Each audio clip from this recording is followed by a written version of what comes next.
FTV Hindi में आप सभी को सुस्वागतम। जी हाँ, इंडिया गठबंधन की बैठक में तय हुआ था कि 30 अक्टूबर तक सीटों के बंटवारे पर फॉर्मूला तय हो जाएगा।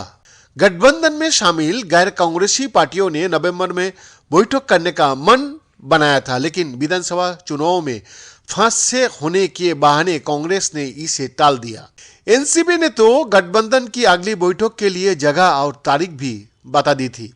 कहा गया था कि नागपुर में पहले हफ्ते में मीटिंग कर लिया जाएगा, लेकिन कांग्रेस की तरफ से मैसेज दिया गया कि ये अभी संभव नहीं है।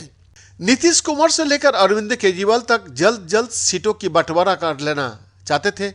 अखिलेश यादव की भी यही राय है।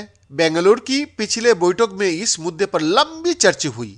30 सितंबर को हुए मीटिंग में तय हुआ था कि अगली बार जब हम मिले तो चुनावी तालमेल का पहला राउंड हो जाए। इसके लिए 30 अक्टूबर की हेडलाइन भी तय कर दिया गया। बताया जाता है कि राहुल गांधी भी इसके लिए तैयार हो गए, लेकिन फिर इसके आगे कुछ नहीं हुआ। मध्य प्रदेश चुनाव को लेकर कांग्रेस और समाजवादी पार्टी में ठन आ गई है। सीटों के बंटवारे पर ऐसी कलहो मची कि गठबंधन टूटने की कगार पर है। कुछ ही हफ्ते पहले तक अखिलेश यादव कहते थे जीतेगा इंडिया। अब वही अखिलेश यादव कहता है हमारी तैयारी लोकसभा की सभी 80 सीटों का है। समाजवादी पार्टी का अध्यक्ष तो अब कांग्रेस का नाम लेने से भी बचने लगा है। अपनी कोर मीटिंग के यानी कि अपने जो कोर टीम है, वो कोर टीम की मीटिंग में उन्होंने कह दिया कि कांग्रेस से गठबंधन करने पर उन्हें कभी फायदा नहीं हुआ। तो क्या ऐसी हालत में कांग्रेस और समाजवादी पार्टी के रास्ते अलग अलग हो सकता है? जानकार कहता है कि राजनीति में कुछ भी असंभव नहीं है।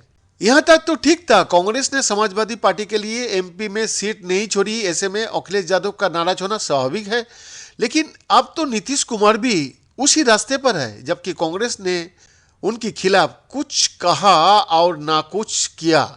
बिहार के मुख्यमंत्री ने ही विपक्षी एकता की शुरुआत की थी। बीजेपी से गठबंधन तोड़ने के बाद कोलकाता, पटना, दिल्ली, भुवनेश्वर और मुंबई जाकर विपक्षी नेताओं से मुलाकात की थी। इंडिया गठबंधन की पहली बैठक भी पटना में ही हुई थी। नीतीश कुमार ने तो उड़ीसा का मुख्यमंत्री नवीन पटनायक का मन जानते हुए भी उनके घर जाकर उनसे भेंट की थी। बंगाल की सीएम ममता बनर्जी को भी मनाने में वो कामयाब रहे, लेकिन कांग्रेस क्या बड़े भाई वाले व्यवहार से वो बड़े आहत है। पटना की मांग था भाजपा हटाओ देश बचाओ का, लेकिन नीतीश कुमार कांग्रेस के खिलाफ ही मन की बात करने लगे। बिहार के मुख्यमंत्री ने कहा कांग्रेस को इंडिया गठबंधन की अब कोई चिंता नहीं है। कांग्रेस को 5 राज्यों की चुनाव की ज्यादा चिंता है। इंडिया गठबंधन और 2024 का चुनाव को लेकर कोई चर्चा ही नहीं हो रहा है। पटना में कांग्रेस का एक और कार्यक्रम में लालू यादव और नीतीश कुमार को बुलाया गया था। मंच पर दोनों को पोस्टर भी लगे। लालू यादव गए, लेकिन नीतीश कुमार का इंतजार ही होता रहा।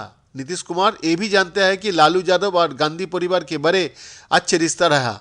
जम्मू कश्मीर के पूर्व मुख्यमंत्री उमर अब्दुल्ला भी इंडिया गठबंधन के कुछ घटक दलों में जारी झगड़े से परेशान है। समाजवादी पार्टी और कांग्रेस की किचकिच पर उन्होंने कहा कि इंडिया गठबंधन के लिए ये अच्छे संकेत नहीं है।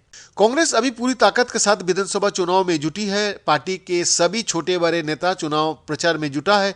पार्टी के रणनीतिकार अभी लोकसभा चुनाव को लेकर सीटों का बंटवारा पर बातचीत करने का मूड में भी नहीं है। उनका मानना है कि इस बार कई राज्यों में कांग्रेस की सरकार बन सकती है।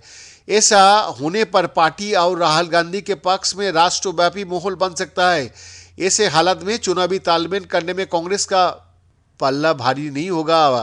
तब कांग्रेस अपनी शर्त पर समझौता करने की स्थिति में होगी। इंडिया गठबंधन के बाकी घटक दल भी इस बात को बखूबी और बखूबी जानते हैं। इसी माइंड गेम के बहाने इंडिया गठबंधन में आपसी कलह जारी है। बीएन का रिपोर्ट, एफटीवी हिंदी, दिल्ली।